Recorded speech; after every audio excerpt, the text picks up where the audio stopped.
Hello there, you're now with me, Shel Chamato, for TVS English News at 5. Let us begin with our top story. Candidates contesting in the upcoming 15th general election should avoid the temptation of raising racial issues in their campaigning. As Sarawak is known for its unity in diversity, doing so was akin to devaluing a multi-racial society, said Deputy Premier Dato' Amar Douglas AGONG'S. He said this at a gathering of 58 Kemas teachers from the Betong division earlier today. Uga added, the ploy is the most negative, most unsavory tactic to fish for votes. Commenting further, in the 12th state election, Uga said those from the opposition camp had mainly harped on about the alleged lack of development against the GPS government. Uga, who is also the Vice President of Parti Pesaka Bumiputra Bersatu PBB, said Sarawak is still a bastion of racial unity and harmony in the country. PBB is the main party in Gabungan Parti Sarawak GPS, alongside Parti Rakyat Sarawak PRS, Sarawak United People's Party SUPP and Progressive Democratic Party PDP. On October 10th, Prime Minister Datuk Seri Ismail Sabri Yaakob announced the dissolution of Parliament to give way for GE15. The Election Commission, EC, will hold a special meeting to discuss the important dates of the upcoming general election on October 20th. Datuk Seri Ismail Sabri Yaakob made it clear today that Barisan Nasional needs to win big in the 15th general election so that important decisions can be implemented easily. The Prime Minister said although the opposition has given him support as the leader, the feeling of instability is hard to shake off. During the opening of Beras UMNO Wanita Youth and Putri meetings, he addressed the many criticisms and allegations made against him that have made it difficult to run the country. This is one of the major factors that led him to seeking the dissolution of Parliament to make way for GE15. The dissolution also served as a wake-up call for BN's machinery to work harder. One of the many ways to gain momentum from voters, added Ismail, is to utilize social media. BN needs to dominate social media and disseminate the government's messages and narratives, aside from responding to accusations made by opposition parties. Moreover, Ismail reminded Beras party machinery to prepare themselves much more than before to ensure a bigger majority for the Beras parliamentary seat in the elections. BN's total win over parliamentary seats in Peninsular Malaysia is crucial, as seats in both Sabah and Sarawak will be contested by candidates from Gabungan Rakyat Sabah GRS and Gabungan Parti Sarawak GPS, respectively. The dissolution of Parliament, as announced by the Prime Minister, Datuk Seri Ismail Sabri Yaakob, has garnered various reactions from the people and experts. This brings us to Charles Santiago, Klang's incumbent, who proceeded to file a lawsuit against Ismail for making the decision on 10th October. As a response to this, Ismail, during the same event, said Santiago has directly challenged the discretion of the Yang di-Pertuan Agong, who has the absolute power over Malaysia. Ada pihak yang cuba mencabar.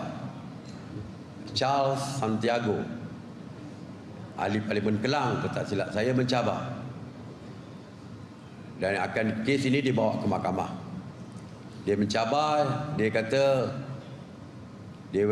alasan dia, saya perlu mendapat persetujuan daripada kabinet sebelum diluluskan. Sebelum saya boleh menghadap Yang di-Pertuan Agong untuk mohon perkenan. Dia gunakan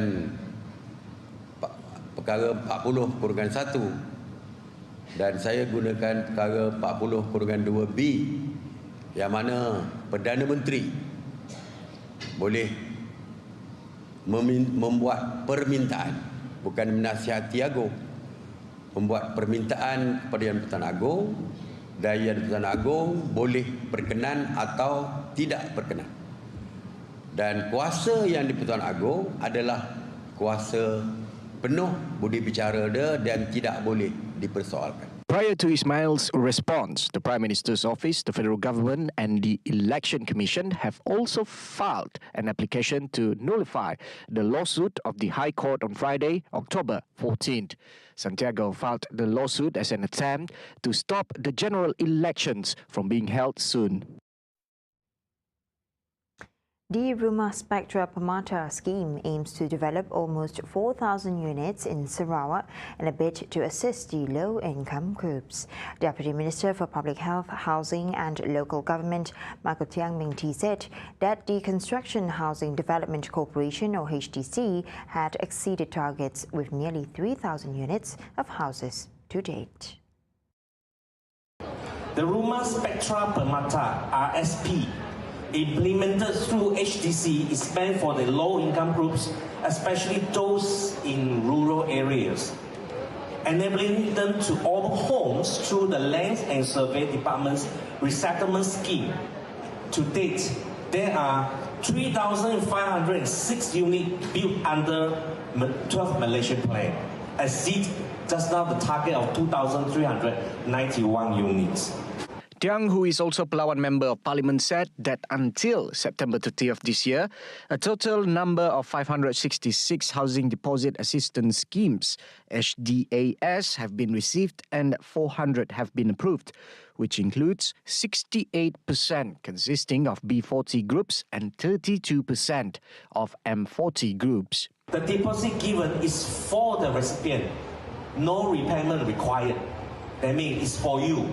It's for young people to buy the first home, to start with this 10,000 ringgit as their first investment.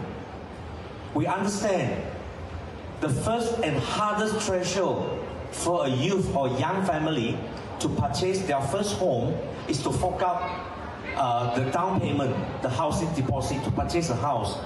Therefore, Sarawak government introduced this HDAS, Housing Deposit Assistance Scheme, to enable the youth and the first-time home buyers to actually able to own a home. He was speaking at the Sarawak Housing and Real Estate Developers Association SHEDA 2022 exhibition in Cebu on Friday. He also hopes that more Sarawakans will benefit from the initiative given by the Sarawak government. On to the next update. 3 employees, including a woman who works as an escort, were arrested in Miri as they were suspected of drug abuse activity, which involved 23,800 ringgit worth of product.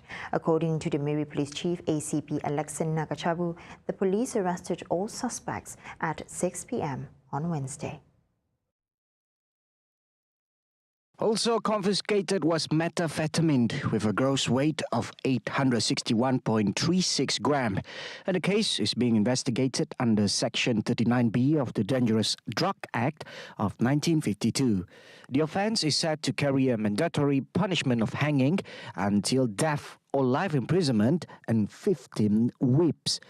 Alexan advises people who have information about drug abuse activities to pass any information to a nearby police station in an effort to stop drug distribution and drug abuse activities in Miri district. Choose the right candidate who will reflect the voices of the people in Parliament and not merely to have their own agenda. Stakan Branch Sarawak United People's Party SUPP Chairman Dr. Sim Kiang Chok said, voters need to understand that the candidates are crucial to ensure the well-being of the people. A candidate is somebody who's going to represent your voice. He's going to represent your views, going to take your dreams, your goal, your inspiration for you.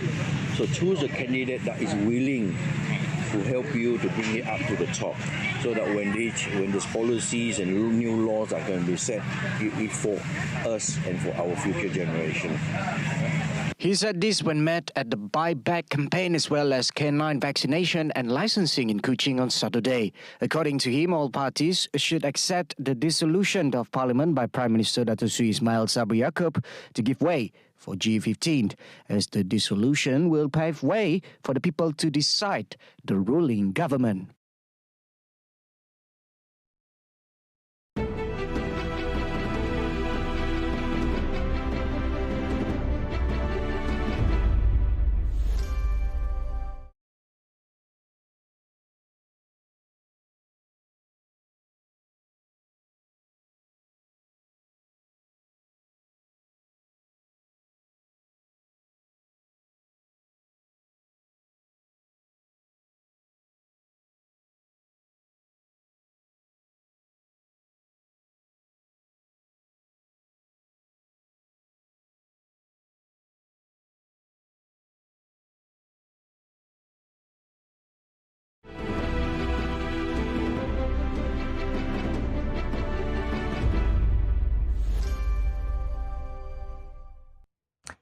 Welcome back. Now, following the resignation of Kwasi Kwarteng over the scandalous 45p rate income tax, Jeremy Hunt, the country's foreign minister, was appointed to replace him. Liz Truss, UK's Prime Minister, had asked him to resign on Friday, October 14th, even before she was expected to scrap the economic package to combat inflation. Today, I have asked Jeremy Hunt to become the new Chancellor. He's one of the most experienced and widely respected government ministers and parliamentarians, and he shares my convictions and ambitions for our country. He will deliver the medium-term fiscal plan at the end of this month. He will see through the support we are providing to help families and businesses, including our energy price guarantee that's protecting people from higher energy bills this winter. And he will drive our mission to go for growth, including taking forward the supply-side reforms that our country needs. Kwarteng is the country's shortest-serving finance minister since 1970, where the former chancellor had passed away during his service. Due to this political instability, Truss's position as prime minister is also in jeopardy. A quick recovery measure was to stick to the previous government's plan to increase corporation tax, which will raise about £18 billion annually. Well, I am determined to deliver on what I set out when I campaigned to be party leader. We need to have a high growth economy, but we have to recognise that we are facing very difficult issues as a country. And it was right, in the national interest, that I made the decisions I've made today to restore that economic stability so we can deliver, first of all, helping people through this winter and next winter with their energy bills, but also making sure that our country is on the long-term footing for sustainable economic growth. Thank you very much, everybody. To date, Truss was entrusted as the country's leader after she won the Conservative Party with promises of tax cuts and deregulation to try and shock the economy out of stagnant growth. After serving only 37 days as the Prime Minister, her plan had backfired, which angered many and prompted the Bank of England to intervene with a bond-buying program which cost £65 billion. A coal mine explosion in Bartın, Turkey has led to the death of 25 miners. The news was published via the country's energy minister Fatih Dönmez's Twitter account. While several miners who survived the explosion are currently being treated at hospitals, the number of deaths are expected to rise, as Dönmez did not comment on how many people are still trapped in the mine. The mine exploded at about 6:15 p.m. Turkish time, around 300 meters below the entrance of the mine. Dönmez said about 49 people were working underground at the time of the explosion. From initial investigations, the explosion was caused by fire damp, referring to high concentrations of methane in coal mines. However, no ongoing fires were present inside the mine and that the ventilation was working properly. The mine belongs to a state-owned coal company known as the Turkish Hard Coal Enterprises. Those were the updates on TVS News at 5. I'm Shalsha Mato. Thank you for watching.